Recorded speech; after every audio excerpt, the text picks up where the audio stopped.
Anda di mana? Di Jakarta atau di Makassar? Saya masih di Jakarta, Prof. Enggak ke rumah? Besok insya Allah, Prof. Pagi-pagi. Oke. Ya, Ya. kita mulai, Prof. Ya, prologkan dulu. Bicara apa ini? Tadi saya sudah kasih ke Haris briefnya, Prof. Iya, iya, iya.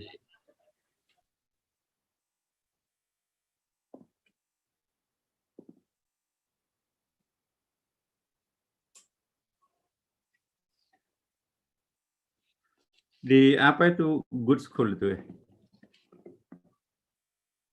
Yang di Jagakarsa, Prof, yang pertemuan kita sebelumnya, yang beberapa bulan lalu. Yang itu artinya good school apa? Sebetulnya itu singkatan dari good school, Prof. Good school, sekolah bagus lah. Tadinya pikir Gus Dur. Kebetulan dekat-dekat Ciganjur, Prof. Iya, jadi bau-bau Gus Durnya ada. Iya, Prof, betul. Iya.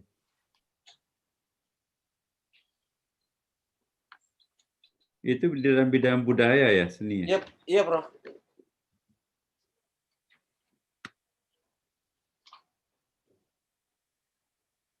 Ayo mulai aja, Neng. Assalamualaikum warahmatullahi wabarakatuh. Selamat malam. Salam sejahtera untuk kita semua. Terima kasih yang sebesar-besarnya kepada Bapak kita, Pak Prof. Dr. Kiai Haji Nasaruddin Umar, MA, Imam Besar Masjid Istiqlal, Guru Besar Ilmu Tafsir Al-Quran pada UIN Syarif Hidayatullah Jakarta, dan juga Rektor Perguruan Tinggi Ilmu Al-Quran Jakarta, dan juga Prof. Nasar, kita ketahui banyak kegiatan yang banyak sekali kegiatan yang sering dikerjakan oleh Prof. Nasar, mulai dari dialog antar umat beragama dan juga dialog dan diskusi dengan anak-anak muda. Pada malam hari ini kita akan membicarakan, ini adalah pertemuan kedua ya dengan Bapak. Sebelumnya beberapa bulan yang lalu waktu di awal pandemi kita juga sempat bertemu membicarakan soal kreativitas dan keragaman. Nah, yang kedua kali ini kita akan membicarakan soal imajinasi akhir dan awal tahun. Nanti akan dipandu oleh teman kita, Marcelina dan juga Wahyudi. Mungkin nanti juga Marcelina dan Wahyudi bisa menjelaskan lebih jauh apa itu good school, kegiatan kita seperti apa saja, dan juga apa yang sedang kita kerjakan hari ini dan juga nantinya. Saat ini juga sedang live YouTube, ditonton oleh para teman-teman kita dari berbagai tempat, membicarakan, menyaksikan kita mengenai apa yang kita bicarakan malam ini. Saya tidak ingin berlama-lama, silakan Pak Wahyudi dan Marcelina. Ya, monggo.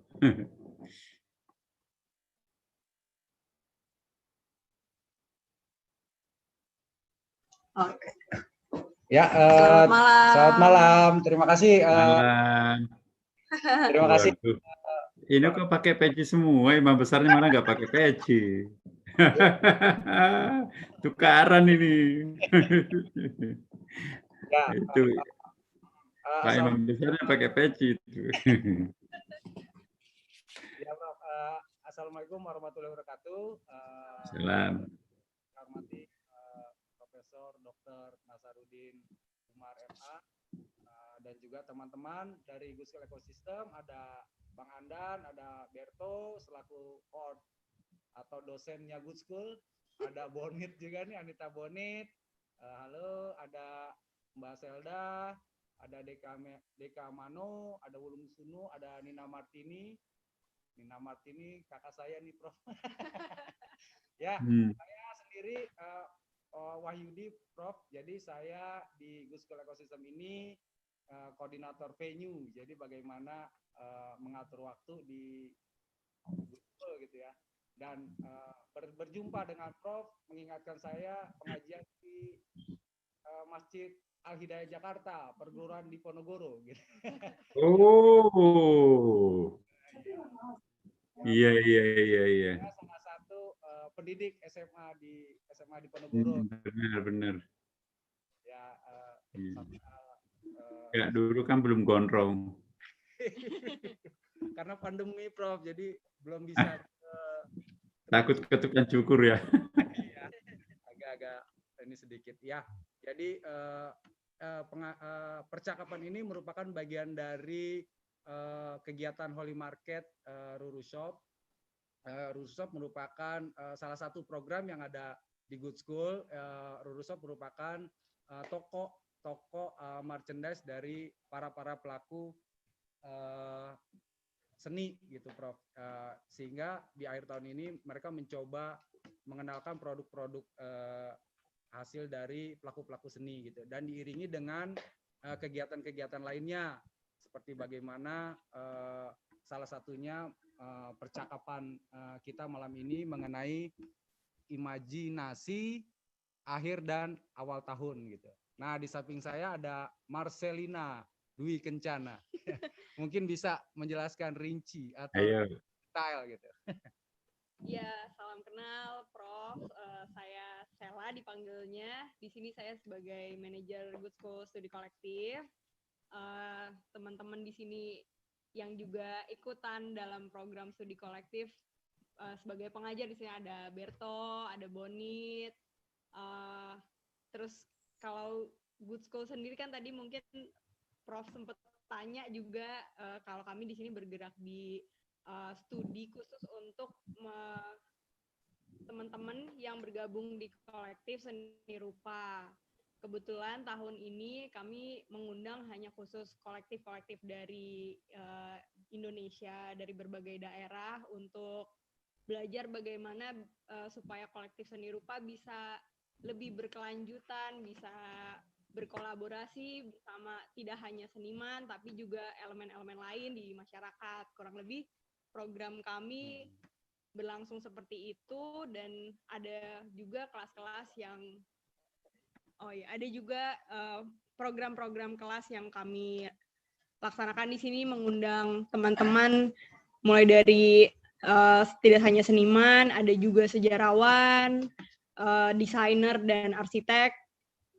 Kemudian kami juga biasanya berkolaborasi dengan kolektif-kolektif maupun komunitas lain di luar ekosistem kami. Lokasinya di ini ya, di Jagakarsa. Jakarta Selatan. Jakarta Selatan. Ya, nah, untuk menambahin sedikit Mbak Sela, jadi Prof memang Good School ini sangat terbuka dengan lintas disiplin ilmu lain. Jadi bagaimana kolaborasi dengan lintas disiplin ilmu lain, semoga menemukan gagasan, inovasi atau sesuatu yang memang tidak hanya berkutat kepada wilayah seni gitu. Salah satunya bagaimana pendekatan malam ini percakapan dengan Prof gitu, bagaimana Good School juga mencoba mencari informasi dan data-data dengan sudut pandang disiplin ilmu lain gitu Prof gitu. Mudah-mudahan bisa menjadi insight buat kami dan juga teman-teman di sini yang bergabung lewat Zoom maupun nonton live-nya ya di YouTube gitu. Ya, untuk itu Prof mungkin bisa dimulai ya, percakapan dengan Profesor Dokter. Ya, silakan. Saya tuh kayak ikan ya, suka dipancing. Oke. Dengan pertanyaan suka mancing. Malam teman-teman, mungkin ini saya kan sebelumnya kita sempat bertemu juga ya. Iya, Adinda ini saya tahu ini. Atau memori masih ada. Ketika itu kan kita masih dalam keadaan yang tengah-tengah awal-awal, masih belum terlalu jauh dari masa pandemi seperti sekarang gitu. Ya, nah, benar. Sampai di hampir mau akhir tahun, kita masih dalam keadaan itu gitu, Prof. Nah, ini nih yang sebenarnya juga satu hal yang misalnya saya pribadi itu merasakan kayak kemarin-kemarin berpikir, oh ini kayaknya beberapa bulan lagi kita udah bisa seperti dulu-dulu gitu, kemana ketemu dan segala macam gitu. Tetapi sekarang ternyata kita masih tetap dalam keadaan seperti ini. Nah, itu mungkin salah satu apa keresahan lah mungkin ya kalau bisa dibilang gitu ya, keresahan atau juga mungkin kita juga gimana ya ngerasa kayak kok belum juga ini gitu, belum juga kembali gitu ke waktu-waktu sebelumnya, meskipun memang kita teman-teman di sini juga sudah melakukan banyak hal yang menyesuaikan dengan keadaan sekarang gitu ya, tetapi tetap saja ada kerinduan untuk seperti kemarin gitu. Gitu sih sebenarnya Prof, salah satu yang mungkin saya pribadi kepikiran gitu, merasakannya salah satunya tuh itu gitu.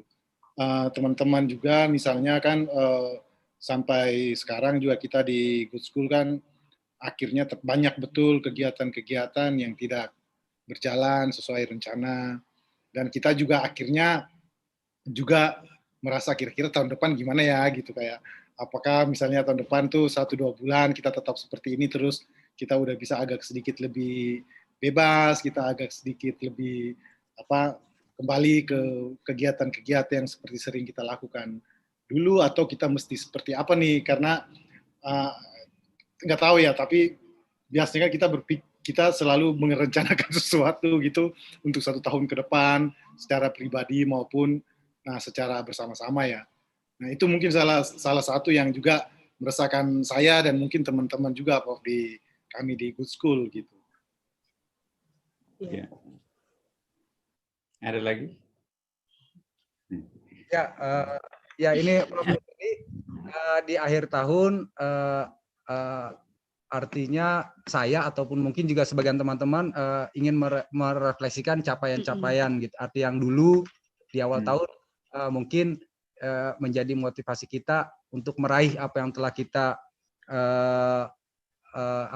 yang kita ingin capai gitu. Terlepas dari itu memang ada terkendala dengan masa pandemi ini, sehingga capaian-capaian itu mungkin ada beberapa yang pada akhirnya tidak tersampaikan gitu, terlaksana. Apa yang harus kita lakukan untuk menyambut lagi ke depannya gitu tahun yang baru ini dengan mungkin kondisi yang kita bisa bilang belum pasti juga ya, apakah akan masih seperti tahun ini ataukah kita harus tetap menyesuaikan dengan kondisi kedepannya.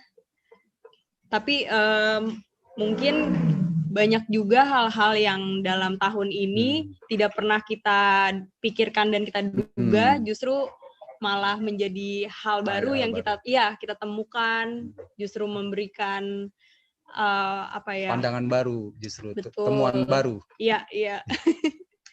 Misalkan di Good School karena tidak memungkinkan untuk kita bertemu atau berinteraksi langsung, akhirnya kita berinteraksi jarak jauh, tapi justru kita bisa menjangkau lebih banyak orang walaupun terpisah jarak gitu kan. Itu salah satunya gitu sih. Ya, begitu. Iya.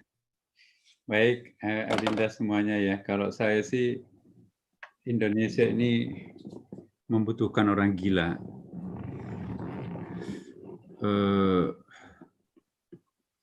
Diperlukan hadirnya orang gila untuk tampil sebagai figur-figur trendsetter masa depan bangsa. Kita harus berani berpikir lain. Ya. Selama kita masih terkungkung di dalam tradisi pemikiran seperti Anda tadi, kita nggak akan pernah maju ya, tidak pernah menemukan sesuatu. Masih tergantung dengan situasi seperti tahun depan apa. Orang gila itu kan begini, tidak pernah berpikir masa lampau, tidak pernah juga memikirkan masa akan datang. Jadilah orang gila. Jadi orang gila tidak pernah terbebani dengan beban masa lampau, tidak pernah juga ditarget akhirnya menjadi beban masa akan datang. Maka itu orang gila itu merdeka. Nggak peduli apa orang lain bilang. Ya, jadi diperlukan orang gila baru yang akan tampil sebagai trendsetter. Dan jangan salah ya, semua nabi itu orang gila. Itu bukan kata saya loh, itu kata Quran. Inna kala majnun. Semua nabi itu dianggap orang gila oleh umatnya. Justru orang gila itu yang menyelamatkan bangsa. Iya kan?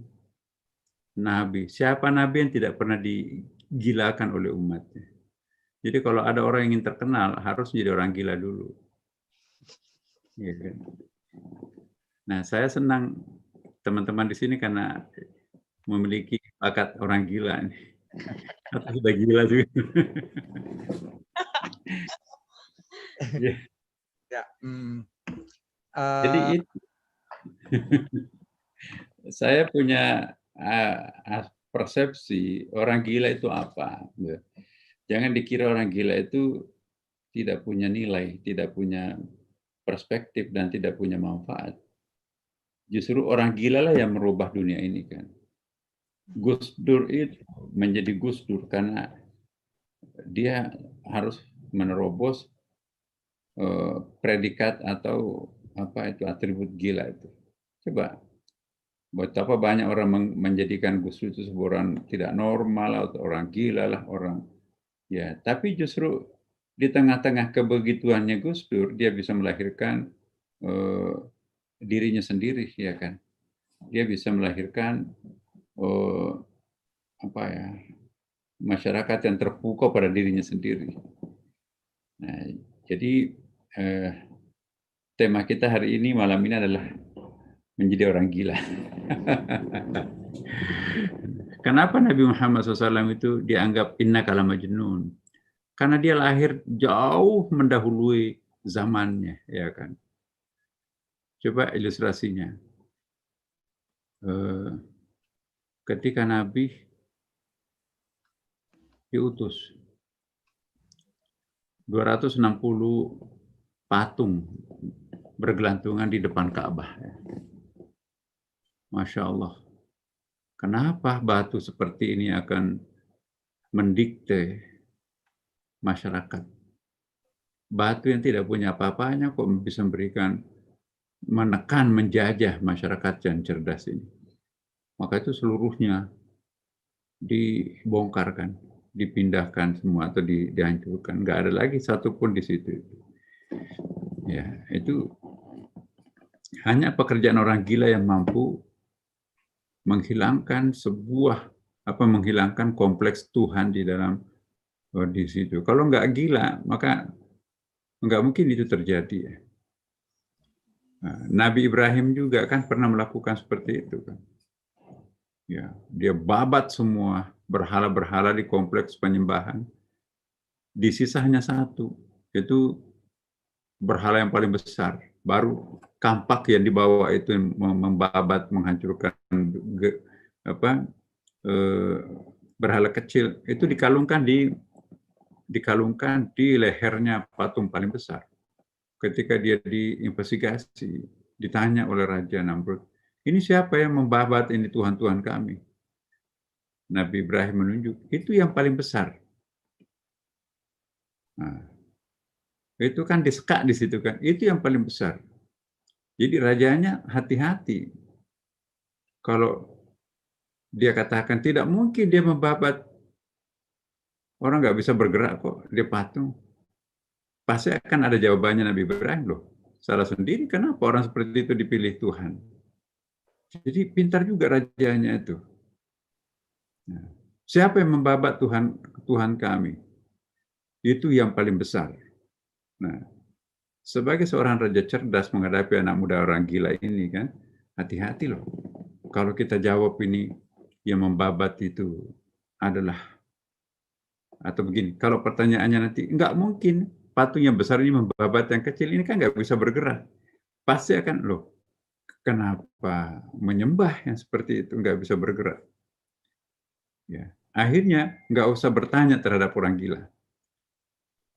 Kumpulkan kayu bakar, kemudian disitulah dilemparkan Nabi Ibrahim oleh Raja Namrud.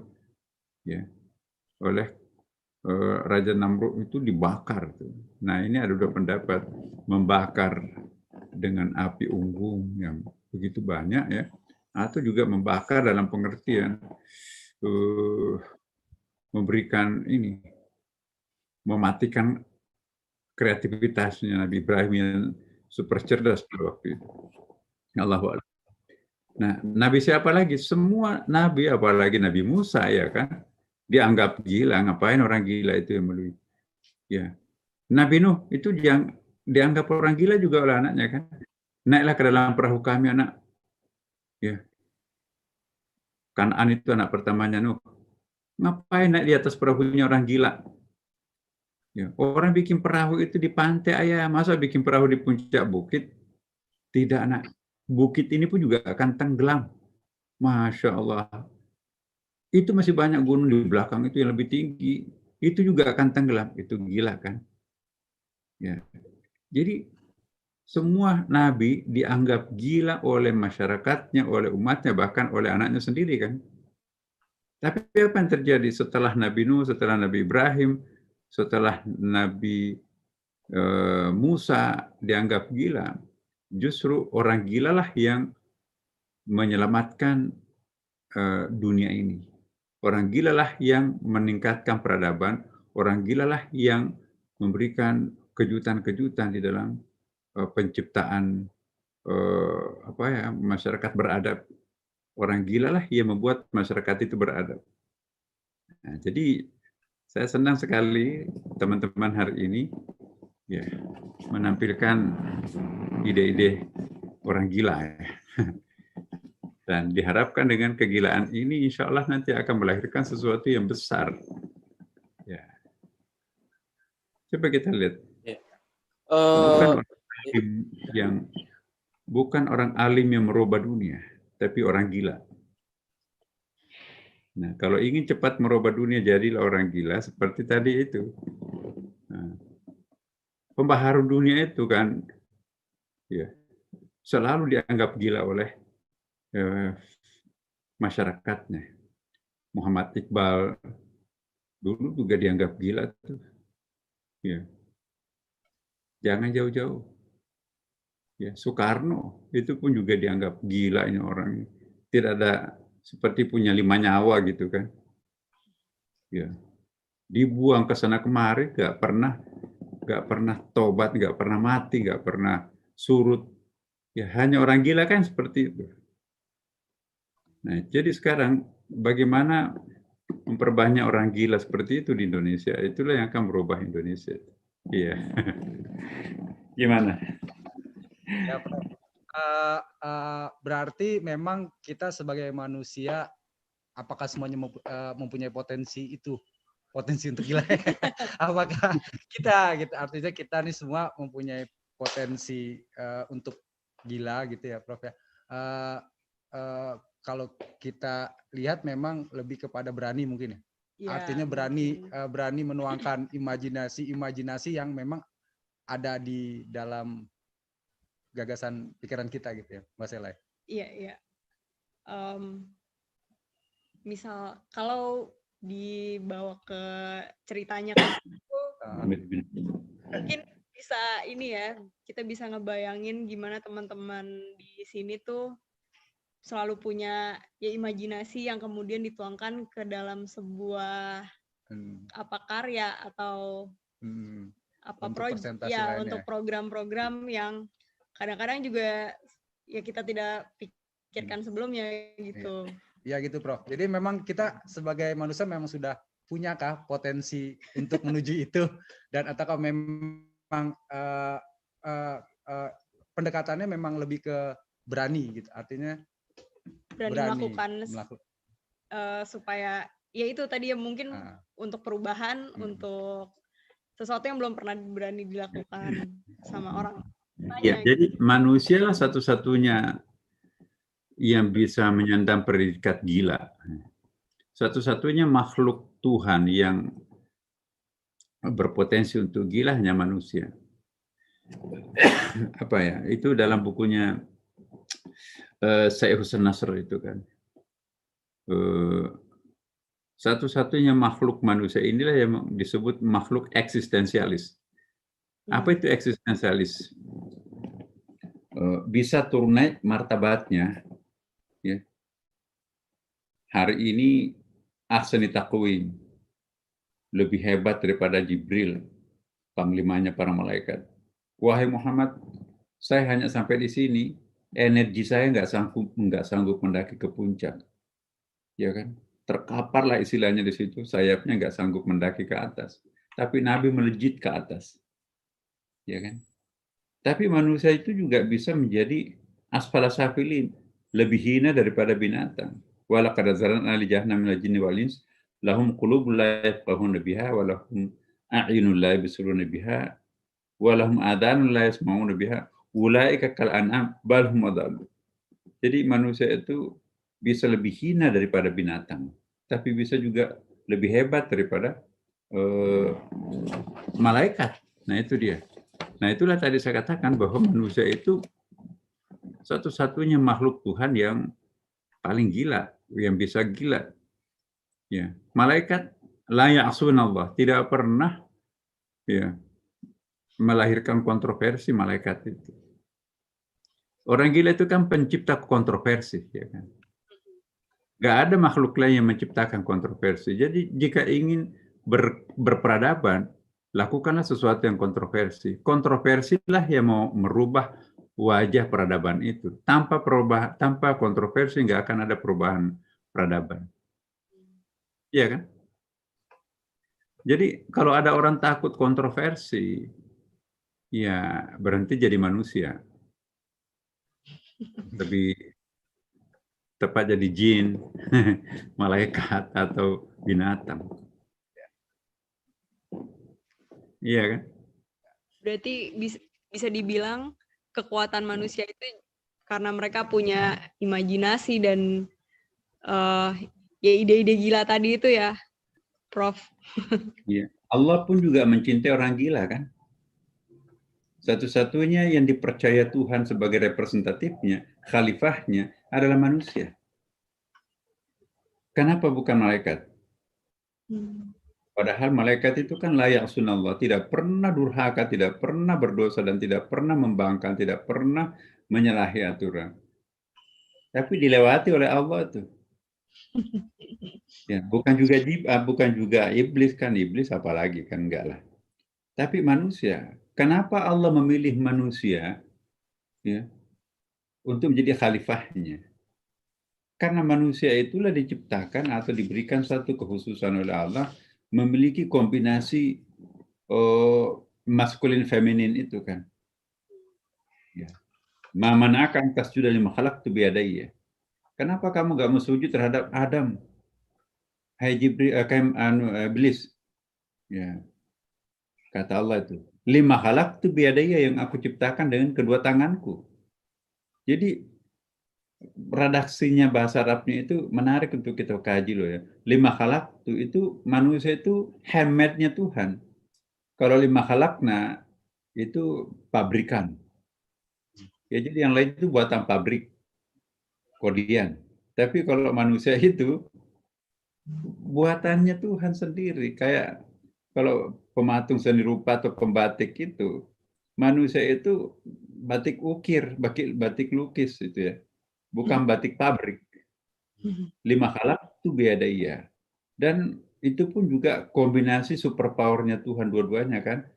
Allah kan dalam aspeknya itu ada dua. Ada aspek Tuhan itu sebagai rububiyah, nurturingnya. Ada aspeknya Tuhan itu sebagai uluhiyat yang struggling. Jadi apa itu uluhiyat itu? Allah itu raja tuh. Raja di raja. Tak terjangkau, ya, tak tersentuh, tak terbandingkan. Maha agung di atas. Kita membudak di bawah. Hamba sahaya. Tapi juga dimensi lain dari Allah itu adalah rububiyah, maha nurturing, maha pengasih, maha penyayang, maha lembut, ya kan? Maha pemberi. Dimensi Tuhan itu ada dua. Dua-duanya itu dimiliki manusia. Sedangkan malaikat hanya memiliki satu tangannya. Ya, tangan kirinya, femininnya. Iblis itu hanya memiliki tangan kanannya, maskulinnya. Satu-satunya makhluk Allah yang memiliki kombinasi maskulin feminin hanya Manusia. Jadi satu-satunya manusia lah yang berperadaban. Nggak ada peradaban malaikat. Nggak ada peradaban jin. Yang bisa membuat peradaban itu manusia. Karena manusia itu punya potensi gila tadi. Yang suka di iklan, sini deh Bang. Ya, jadi sepertinya sih Prof, Mbak Sela nih yang mempunyai potensi lebih itu karena Mbak Sela sebagai manajer Gus Dur yang mengawal orang-orang seperti itu gitu. Kayaknya dia duluan nih Prof. Dia memanage orang-orang yang seperti itu gitu. Ya mungkin Bang Berto mungkin ada tanggapannya nih terhadap ini nih hasil dari percakapan dari Prof. Jadi kita semua sama-sama gila di sini. Ayo bagaimana Adinda? Ini Prof, ya, nih. Mbak Sela nih. Misal mau tanya, Ya boleh. boleh loh. Kak Berto. Kak Berto mungkin nih sebagai yang membuat salah satunya Mbak ini menjadi gila nih. Ya mungkin tentang tadi Pak Nasar sudah cerita menjelaskan tentang orang gila dan ininya dengan kita sebagai manusia, mungkin ya hubungannya dengan kita sebagai manusia. Nah, tapi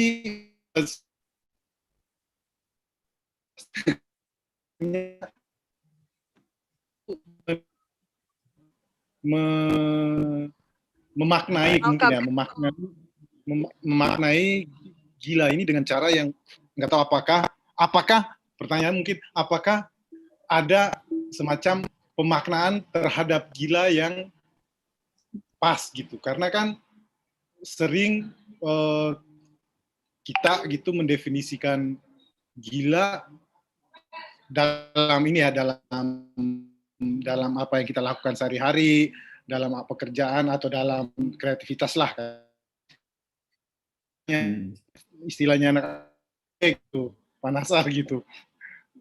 Bikin aja gitu. Nah, kadang kan ini nabrak terhadap yang lain gitu. Nabrak katakanlah misalnya beberapa keadaan, misalnya teman-teman kalau bikin program bisa katakan ya semua gue, tetapi akhirnya kan kebentur dengan misalnya di Gutsul kita mesti gini, mesti gitu, beberapa hal yang rambu-rambu tertentu gitu. Nah, di sini kan kadang-kadang ngerasa bahwa ada kreativitas itu terbentur pada sesuatu, apalagi misalnya dalam keadaan yang sekarang gitu, ketika banyak banget ini ya, banyak betul apa yang mesti kita ikuti dan itu semuanya serba baru gitu, serba baru terhadap kita gitu. Iya, dalam kitab Bhagavad Gita, ya, salah satu kitab sucinya Hindu, itu Anda baca di dalam kitab Bhagavad Gita ya, itu saya kira bacaan orang gila itu. Kata-kata hikmahnya dalam, dahsyat sekali itu Bhagavad Gita. Kenapa orang terbebani seperti Adinda tadi ya, kita mau ada benturan, ada yang sebetulnya benturan itu state of mind, itu diciptakan oleh akal pikiran itu sendiri. Nah, selama kita didikte oleh rasio, ya, maka pasti kita akan overloaded. Penjajah yang paling dahsyat di dalam diri kita itu akal. Ya. Akal lah yang membuat kita itu overloaded. Akal lah yang membuat kita itu gengsi kan. Akal lah yang membuat kita itu marah. Akal lah yang membuat kita itu cemburu. Akal lah yang membuat kita itu aku nggak bisa. Akal lah yang membuat kita itu nggak berbuat apa-apa. Tapi juga akal juga yang membuat orang itu hebat. Jadi saya kira begini, jangan terlalu didikte oleh sebuah pikiran. Jangan didikte oleh melulu hanya pikiran. Orang yang menyerahkan hidupnya didikte oleh pikiran, itu nanti akan overloaded di dalam menjalani kehidupan. Agama itu justru datang untuk mereduksi peran akal. Ya kan? Hanya agama yang mampu menjinakkan akal. Ya kan? Kalau nggak ada agama, manusia itu luar biasa itu gila beneran itu. Nah, coba kita lihat orang yang didikte oleh pikiran, bunuh diri, tembak kepala dan seterusnya kan. Begitu dia kecewa bunuh diri, begitu jadi nafsu. Nah, kalau kita umat beragama, apalagi kita dalam Islam ya, atau agama Kristen, agama Abrahamic religion, agama itu justru menstabilkan emosi, menstabilkan peran akal, menstabilkan semuanya. Ya. Jadi agama itu berfungsi ya untuk menyelesaikan persoalan real di dalam diri kita kan. Persoalan itu kan kita ciptakan sendiri. Coba kalau nggak berfungsi akal, ada masalah nggak? Coba kalau kita tidur, terasa ada utang nggak? Nah, masih terasa fitnah itu nggak kalau kita tidur? Iya. Kekurangan, benturan tadi yang Anda katakan, kalau kita tidur, ada nggak itu benturan itu? Nggak ada. Jadi analoginya, kenapa kita harus menciptakan benturan? Kata Bhagavad Gita. Bhagavad Gita mengingatkan kita, terimalah dirinya apapun adanya. Ya inilah aku, memang seperti ini. Jangan membebani dirinya dengan target seperti orang lain, mengcopy paste kepribadian orang, mengcopy paste orang lain punya, itu nggak mungkin. Itu kita nanti akan mati sebelum waktunya. Ya, jadi saya kira maafkanlah dirinya sendiri, ya, bekerja seperti apa adanya, tanpa harus membebani diri dengan sebuah target. Pekerjaan target itu kan adalah kreasi-kreasi akal pikiran. Nah, kalau orang terlalu banyak didikte oleh akal pikiran, pasti hidupnya akan overloaded. Overloaded itu tidak akan pernah menciptakan manusia merdeka. Maka itu salat, aqimis salat lidzikri, dirikanlah salat itu untuk meredam gejolak nafsu yang berkolaborasi dengan akal itu. Ala bidzikrillah tatma'innul qulub, ya kan? Dengan mengingat Allah itu hati itu akan jadi tenang, gitu kan? Kalau kita tenang, maka kita bisa menemukan Tuhan. Kalau kita sudah menemukan Tuhan, energi Tuhan ada pada diri kita sendiri kan. Jangan menyelesaikan persoalannya sendiri. Nggak mungkin kita serahkan kepada Allah kan. Bahasa agamanya, Bismillahirrahmanirrahim, wala haula wala quwwata illa billah. Udah selesai. Justru orang menyerahkan persoalannya kepada Tuhan, itu lebih fresh. Ya kan? Tapi kalau akan menyelesaikan sendiri persoalannya, itu lebih tegang. Justru situasi fresh itulah yang akan melahirkan kreasi-kreasi, inovasi-inovasi yang, ya coba, Adinda seniman kan. Rendra itu kalau ingin membuat satu syair, dia kepada pokoknya itu di Depok, berkontemplasi 2 malam, 3 malam, situ. Ya, kadang-kadang 3 malam, tapi dapatnya hanya 1 bait puisi gitu. Nah, siapa mau mencipta lagu, datanglah ke sebuah tempat yang lebih hening. Nabi kan juga 6 tahun lamanya turun naik ke Gua Hira. Ya kan? Jadi kita perlu suasana pendinginan. Apa yang dilakukan Nabi 6 tahun di sana itu? Apa tidur? No, enggak lah. Jadi mencoba untuk mengecoh akalnya, bagaimana berkontemplasi beyond the reason itu. Ya, itulah yang kita akan dapatkan. Alangkah miskinnya seseorang itu kalau gurunya hanya orang. Kita harus belajar kepada impersonal teachers. Bahkan kalau level atas, alangkah miskinnya seorang murid kalau gurunya hanya orang hidup. Kita harus menembus bagaimana berguru kepada Nabi, kepada roh para wali. Itu gampang dan itu biasa, asal kita mau menempuh jalannya. Lakukanlah riyadhah, lakukanlah mujahadah, lakukanlah kontemplasi, mohon kepada Allah. Allah Maha Pengampun dan Allah Maha Pemberi kok. Cuma kita nggak berani mencoba karena nggak masuk akal, lagi-lagi akal kan. Jadi akal itu adalah hijab. Akal itu. Ya. Iya. Ya, ini Mbak Sela di belakang ada Prof, ada remaja masjid dari lingkungan di sekitar Good School gitu. Terima kasih Terima kasih sudah datang. Sudah datang ya. Nah, Studio Good School. Studio Good School 1. Ya, Prof, berarti kalau di kita tadi ini manusia teruslah berproses, proses hasil dari ya mungkin temuan kita, pencarian kita terhadap sesuatu apa yang menjadi kegelisahan kita ekspresikan, kita presentasikan, terus lagi berproses gitu. Artinya kita sebagai manusia proses gitu, proses saja yang kita lakukan. Untuk pencapaiannya kita kembalikan lagi kepada Allah gitu kali ya. Begitu kali Prof ya? Iya. Saya ingin tanya kepada Dinda.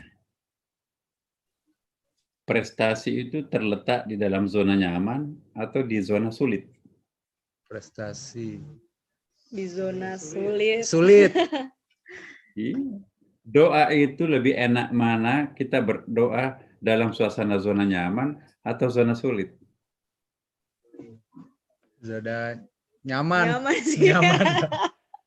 Zona nyaman. Zona Kalau nyaman. kita cekam persoalan, Ketika Iya. sulit itu lebih. kira-kira energi kita berdoa ke langit itu ya, mana lebih khusyuk kita berdoa? Apakah kita di dalam zona nyaman, ada deposito banyak, ada bodyguard kita yang menjaga kita, anak buah di kantor juga banyak, pembantu di rumah banyak, lalu kita berdoa kepada Allah. Formalitas doanya kan. Tanpa berdoa juga aku makan kok, aku aman. Tapi kalau orang itu miskin, kalau orang itu ditantang, energinya mendaki ke langit itu lebih cepat. Berarti lebih cepat mana doa itu melejit ke atas ketika kita berada dalam zona nyaman atau zona sulit? Zona sulit. Sulit. Iya. Berarti Allah mencintai orang yang berada di zona sulit. Jadi kalian bersyukur dan kita bersyukur karena kita di zona sulit kan, berarti Allah lebih dekat dengan kita. Lebih suka mana, Allah jauh dari kita atau dekat dengan kita? Dekat. Dekat. Kalau begitu cari zona sulit.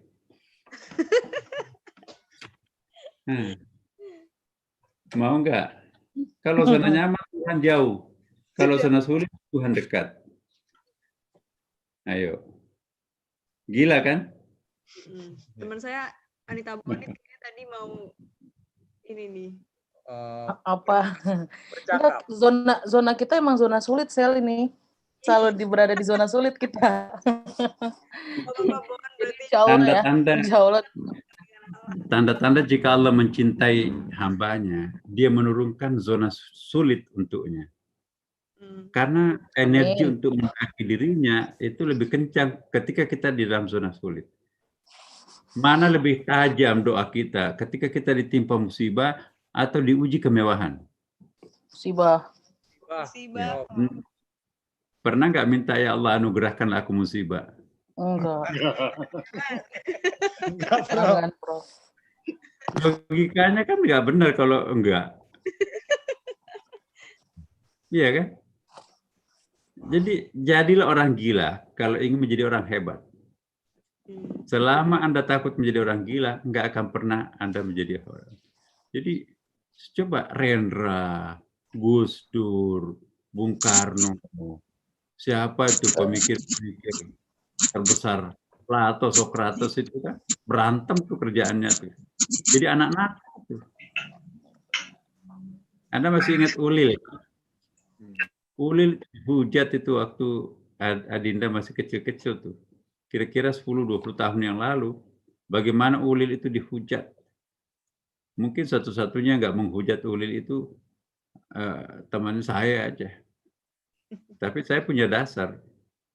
Jangan menghujat Ulil karena liar.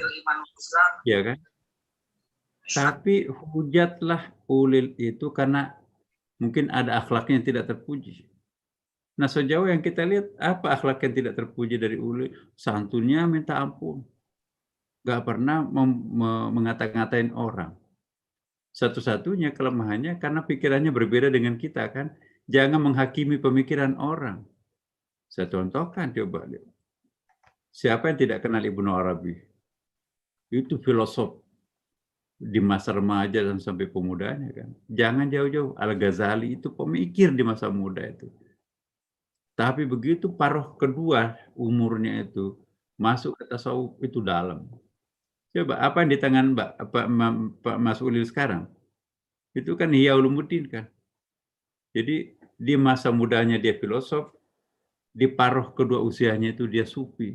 Itulah yang akan melahirkan super. Ya, jadi jangan pernah menghardik orang yang berbeda dengan kita sebab biasanya orang seperti itu lebih matang daripada kita nantinya. Bagaimana nggak matang?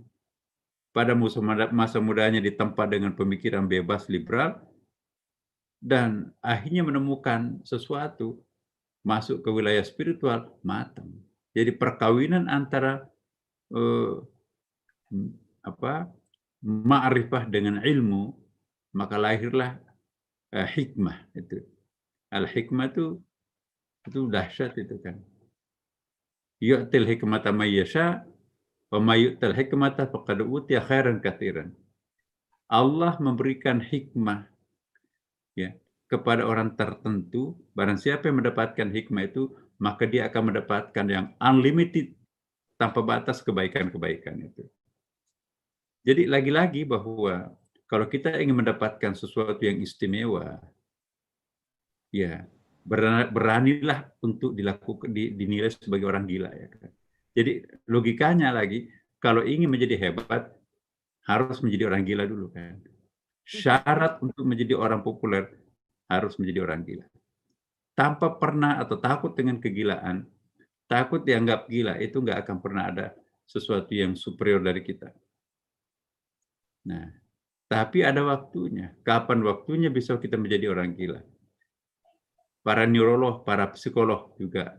After 30, there is no revolution. Kalau orang sudah berumur 30 tahun, nggak ada revolusi. Jadi, jadilah orang gila sebelum 30 tahun. Karena kalau after 30, nggak boleh gila itu. Masyarakat masih bisa memaafkan orang gila kalau sampai 30 tahun. Masih hidupnya kan trial and error itu kan. Tapi after 40 terutama, itu jangan berbuat gila. Anda tidak akan dimaafkan oleh masyarakat. Jadi 40 tahun ke atas itu tugasnya jadi presiden. Saya dong. Kayak Gus Dur kan. Nah. Ya. Atau gubernur ya, Gubernur lah ya, Prof. Apa aja. Rektornya Gus Dur juga. Teman-teman dari remaja masjid yang ada di aula ada pertanyaan mungkin ya atau tanggapan? Boleh. Ya nggak apa-apa, boleh. Maju ke Boleh depan maju. kalau Bang Adi. Mas Nur, Mas Ayos juga. Mas Ayos. Imajinasi akhir tahun. Kalau di luar dari tema nggak apa-apa, Iya Prof. nggak apa-apa. Boleh. Prof, saya mau nanya nih. Ya, sebelumnya Assalamualaikum warahmatullahi wabarakatuh. Waalaikumsalam. Waalaikumsalam Adi. Makasih Adi sudah gabung. Ya, Prof, saya mau nanya nih. Gimana sih cara belajar ilmu ikhlas itu, Om, yang cepet? Ini gimana, Prof? Belajar cara belajar cara ilmu ikhlas itu yang mudah, maksudnya yang cepat, maksudnya. Apa yang dimaksud ikhlas dulu, Adinda? Ikhlas versi Apa yang dimaksud ikhlas? Tadi kan Prof kan Jangan sampai Anda ingin mencari ikhlas. kalau doa yang cepat dikabulkan itu kan Oke. Lain doa, lain ikhlas. ya. Kalau mencapai doa yang cepat, oke. Tapi mencapai jalur ikhlas yang cepat itu sulit. Nah, jadi ikhlas itu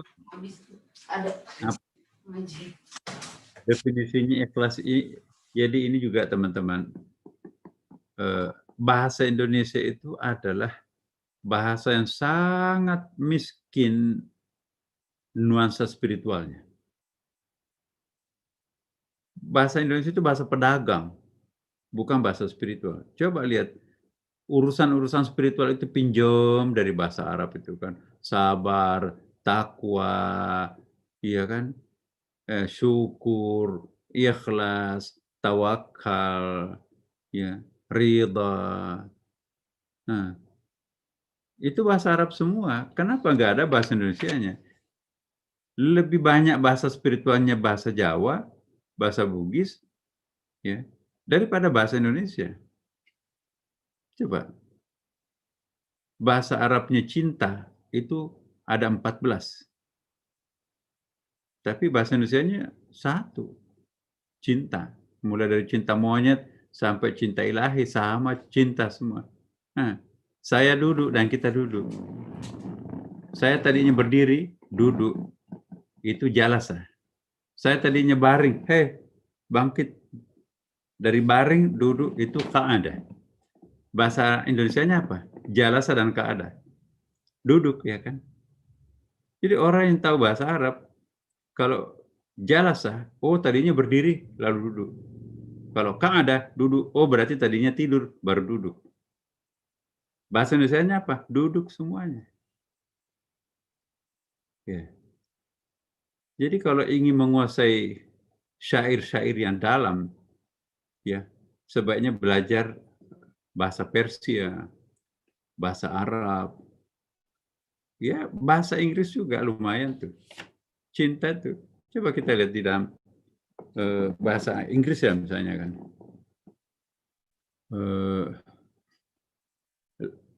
Feeling bahasa Inggrisnya cinta misalnya. Jadi kalau kita katakan I love you, itu ada maunya tuh. Ada targetnya karena penekanannya pada objeknya. I love you-nya di situ. Nah, hati-hati kalau ada laki-laki yang ngucapin I love you. Itu ada target. Tapi yang unconditional love itu I am in loving. Ya. Kan ada fall in love itu kan lagunya kan. Fall in love itu jatuh cinta. I am in loving you. Saya dalam suasana cinta terhadap ibu saya. Sekalipun ibu saya keriput, ompong, ubanan, tua gitu, tapi aku tetap mencintainya. Kenapa? Cintaku terhadap ibuku adalah in loving. Tapi cintaku terhadap pacarku love. I love you. Maka itu, wah, kalau pacaran bukan main, jemput aku ya. Di mana? Aku di Bandung, nggak apa-apa, aku jemput deh. Bogor, oh iya ya tunggu di situ mungkin 1 jam nyampe. Begitu selesai kawin, ya, Mas jemput ya. Saya ada urusan. Bagaimana kalau saya jemput di terminal aja? Kan sama aja. Penghematan itu sudah mulai tuh. Kalau sudah punya anak, waduh, udah pakai ojek aja deh. Nah, jadi ini beda kan? I am in loving you, Mom. Aku dalam suasana cinta. Jadi akunya yang berbunga-bunga, hati aku berbunga-bunga terhadap kamu, Ibunda. Maka itu dalam keadaan apapun engkau, aku mencintaimu. Tapi coba kalau pacarnya dalam keadaan seperti itu. Ya. Masih ada nggak I love you? Kalau pacarnya selingkuh, kalau pacarnya jorok dan seterusnya. Selamat tinggal kan? Nah, jadi beda tuh. Bahasa Arab apalagi kan, mahabbah itu cinta paling tinggi. Menciptakan, khalaqa, bada'a, sana'a, ja'ala, watara dan seterusnya. Itu ada 7 vocabnya itu. Menciptakan dari tiada menjadi ada, menciptakan dengan karya seni, menciptakan dengan kesakralan, menciptakan dengan suasana proven. Itu vocabnya berbeda-beda tuh. Tapi begitu diterjemahkan itu menciptakan. Nah, ad-din, al-millah itu sama artinya. Akhirnya muncul kontroversi kan. Apa contohnya? Begini. Lan tarda angkal Yahuda wala Nasara hatta tattabi'a millatahum. Enggak akan pernah rida orang-orang Kristen dan Yahudi itu sampai kalian ikut pada agamanya. Itu terjemahan Kementerian Agama loh. Millah diterjemahkan agama, tidak salah. Tapi lain millah, lain ad-din. Kalau ad-din itu universal values-nya setiap agama itu, mulai dari Nabi Adam, Nuh dan seterusnya, itu namanya ad-din, adalah aspek-aspek universal daripada agama itu sendiri. Tapi kalau millah itu aspek lokalitas pada setiap agama. Ada interaksi antara lingkungan dengan ajaran agama. Jadi lain Yahudi, lain Zionis ya kan. Nah, Zionis itu nggak bisa dipisahkan dengan Yahudi, tapi tidak identik antara Yahudi dan Zionis. Ad-din itu adalah Yahudinya, Zionis itu adalah milahnya. Tapi nggak ada bedanya dalam bahasa Indonesia ad-din dan milah. Akibatnya kita seringkali salah kaprah. Maka itu hati-hati memberikan fatwa kalau hanya menguasai bahasa Indonesia. Terjemahan kita itu nggak bisa memunculkan perbedaan rasa bahasa Arab ya kan. Ya. Masa ad-din sama dengan milah? Beda banget. Tapi terpaksa kita pakai itu. Coba takwa. Apa bahasa Indonesianya takwa? Kalau mau diartikan takut, itu hanya benar 40%, 60% salahnya. Takwa itu kombinasi cinta, ya, takut, dan segan. Kayak orang tua kita kan. Ada cintanya, ya, ada segannya, ada takutnya. Nah itu yang disebut takwa. Kalau takut, itu bahasa Arabnya takut misalnya kan. Bahasa Arab kalau takut terhadap makhluk itu bahasa Arabnya khaufun. Kalau takut terhadap Allah bahasa Arabnya khasya. Sama-sama artinya takut. Kalau khasya, jika ingin selamat dari objek yang ditakuti, yaitu Allah kan khasya, dekati objek yang ditakuti, pasti akan selamat. Kita takut kepada Allah, dekati Allah objek yang ditakuti, pasti akan selamat. Tapi kalau khaufun, takut terhadap makhluk, ya ular berbisa. Kalau ingin selamat, mendekati atau jauhi? Ya jauhi. Mendekati harimau kalau mau selamat atau menjauhi? Ya jauhi. Beda dengan Allah kan? Jadi takut terhadap makhluk, ya jauhi kalau ingin selamat. Takut terhadap Allah, dekati kalau ingin selamat. Bahasa Arabnya beda itu. Kalau khasya takut kepada Allah, khaufun takut terhadap makhluk. Nah, ini Al-Quran. Enak sekali itu kalau kita paham kosa bahasa Arabnya sangat dalam itu. Enak sekali kita bikin syair, puisi. Sayangnya saya nggak punya waktu untuk nulis puisi-puisi. Itu bukan bakat sih soalnya. Coba kita lihat bukunya Masnawi itu. 4 jilid loh. Buku Masnawi. Masya Allah. Saya pingin sekali. Kapan ya ada waktu kontemplasi, ada waktu luang. Ya. Coba kita lihat buku Bhagavad Gita. Coba kita buka bukunya hikamnya As-Sakandari, Ibnu Athaillah kan. Coba kita buka kitab Mahfudat yang ditulis oleh Imam Syafi'i. Enak sekali semua itu. Nah saya kira inilah teman-teman, saya nggak tahu ini apa temanya saya ini. Nggak tahu. Ya inilah ide gila dari orang gila dan untuk orang gila. Ya, terima kasih Adi, perwakilan dari Karang Taruna ya, remaja Ikhwanul Muslim. Oh, remaja Ikhwanul Muslim. Nanti kita ngaji-ngaji bareng lagi. Siap. Gitu ya. Terima kasih Bro ya. Ya. Oke, ya. Baik, mungkin dari Ibu Daniela nih yang mempunyai program-program yang sangat menarik ya. Mendekati apa? Mendekati apa? Ibu Daniela ini program-programnya sangat mendekati itu nih Prof, dengan pendekatan ibu dan anak lewat berkesenian gitu ya. Ya, ini saya masih ada zoomin satu kali ini lagi dah ini. Satu lagi acara saya habis ini. Ya. Ya mungkin karena Prof harus menghadiri Zoom di tempat lain, mungkin pertanyaannya nanti bisa ketemu langsung dengan Prof di suatu tempat dan atau mungkin di Istiqlal atau mungkin Prof nanti ada waktu berkunjung ke Good School sendiri. Tapi apa yang kita sudah dengar dari Prof Nasaruddin Umar adalah bagian dari apa yang kita bahas malam ini soal imajinasi, apa yang semestinya kita jaga, tetap kita jaga baik di akhir tahun ini maupun menjelang tahun baru, agar kemanusiaan kita selalu terjaga dan kita selalu bisa saling menghargai sesama manusia. Saya kira itu. Terima kasih banyak teman-teman yang sudah hadir. Terima kasih banyak Prof Nasaruddin Umar atas waktunya. Terima kasih banyak teman-teman yang sudah menonton di YouTube dan juga yang ada di Good School. Terima kasih teman-teman yang sudah membantu persiapan ini, teman-teman dari Karangtaruna Masjid. Dan juga terima kasih kepada Torus yang sudah menjadi operator YouTube Live dan juga Zoom. Terima kasih banyak, Prof. Yuk. Assalamualaikum. Terima kasih banyak, Prof. Yuk. Waalaikumsalam. Sorry ya, kalau materinya kayak gitu itu. Ya, Terima kasih banyak. ya, nanti bisa dilanjutkan di lain hari. Ya, soalnya yang tadi yang saya lihat itu tadi Bertonya, jadi materinya kayak gitu.